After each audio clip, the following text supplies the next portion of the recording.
Hey everyone, Force FX lightsaber giveaway in today's new video. All you have to do is comment how you want the story to end, hit that like button, and tell me which lightsaber you want. Winner will be announced on the Instagram, Twitter, and Facebook pages, as well as in a following video on November 8th. Good luck everyone, now let's get to today's fanfiction. We would be honored if you would join us. Hey guys, how's your day going? So something that always made me sympathize with Obi-Wan was the level of pain that he must have gone through when leaving Anakin there, burning to death on the lava river bank. This is someone who was like a little brother to him, who he spent almost every day with since they met, and taught him everything that he knew in respect to his master's dying wish. Now, one reason I think Obi-Wan aged so terribly is because I can't even imagine the nightmares that he must have gone through and had about Anakin burning, limbless, screaming at him in pain. I think if they do make the Obi-Wan anthology movie, they should incorporate all of his post-traumatic stress from the duel and his sleepless nights to go with it. Now, what if he didn't leave Anakin there to die? What if he walked down the lava's riverbank as the soft soil slid him down with each step, careful not to fall into the river himself? As he fell to his knees next to Anakin, looking at what he had done and what everything had turned into, how it wasn't supposed to end this way.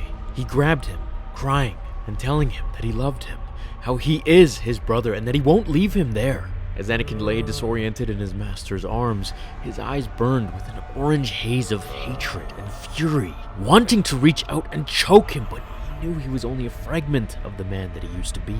Staggering to pick up his apprentice, careful not to fall, Obi-Wan held him and began to climb the high ground, walking back to Padme's ship. As he looked above and saw the Emperor fly overhead, he had to move fast. She was in labor, and he knew what he had to do. Connecting with Master Yoda and Senator Bail Organa on Polis Massa, they immediately got Anakin into a medical capsule and Padme to the delivery table. Separated by only a piece of clear glass, Padme tossed and turned as she opened her eyes to the shocking image of a man screaming in pain as medical droids began to work on his burned and limbless body.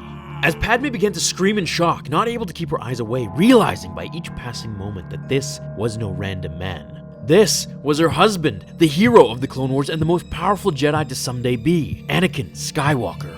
The pain of the twins in her stomach and the shocking image of seeing Anakin this way caused her to faint immediately, laying there, lifeless, as Obi-Wan came over to her with Yoda and stroked her head so she would calmly wake up and proceed with the pregnancy. As Yoda frowned and looked over towards Skywalker, he entered the room, where the screams were now amplified, no longer dulled by glass walls. Coming to see Anakin, who didn't even seem human anymore, just a feral animal in more pain than Yoda has ever sensed a single entity to be, he raised his alien-like hand to send healing energy to Skywalker, touching his leathery burnt skin, closing his eyes and beginning to feel the boy's body relax, his screams beginning to soften, able to hear Anakin's raspy breathing. He could feel something was wrong with his lungs, as if they were set on fire from the inside.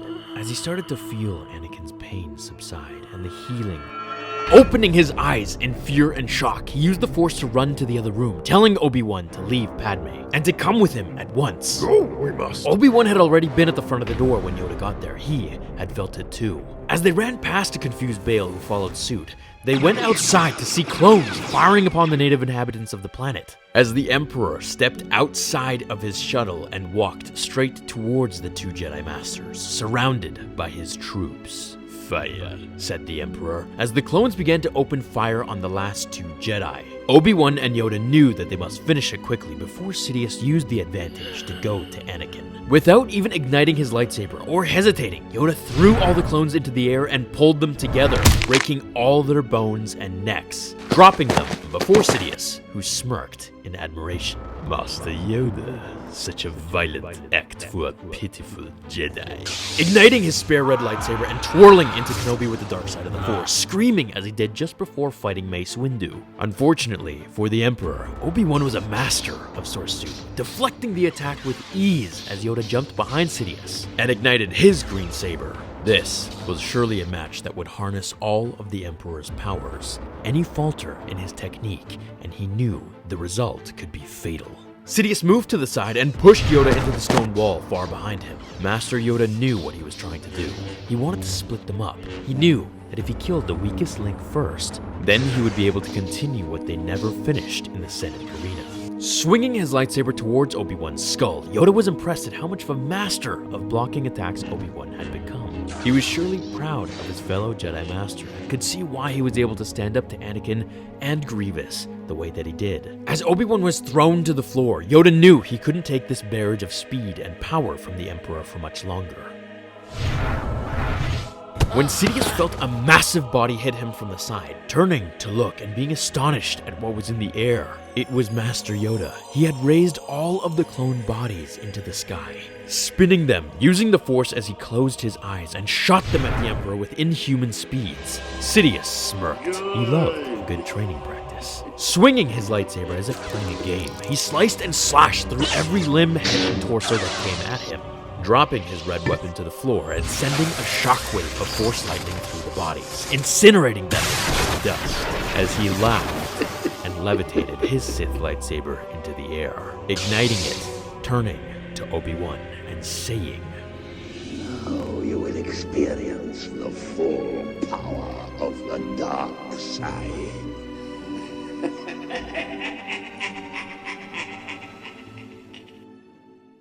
Alright guys, this is where the first part ends, and I want you all to vote on what you want to happen next. So comment below how exactly you want the ending to go, and the winner will receive a Force FX lightsaber of their choice for free by me. Now I may incorporate some of your story into part 2 or use all of it with some twists in the end.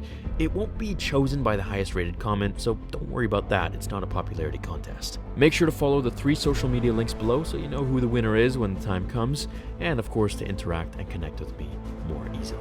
Good luck, and I can't wait to see you all with your different endings and how you would like the story to finish. Thank you so much for watching this episode, everyone. Let me know what you thought. I'll see you all in the next episode of Star Wars Theory. Until then, my fellow Jedi and Sith friends, remember, The Force will be with you always.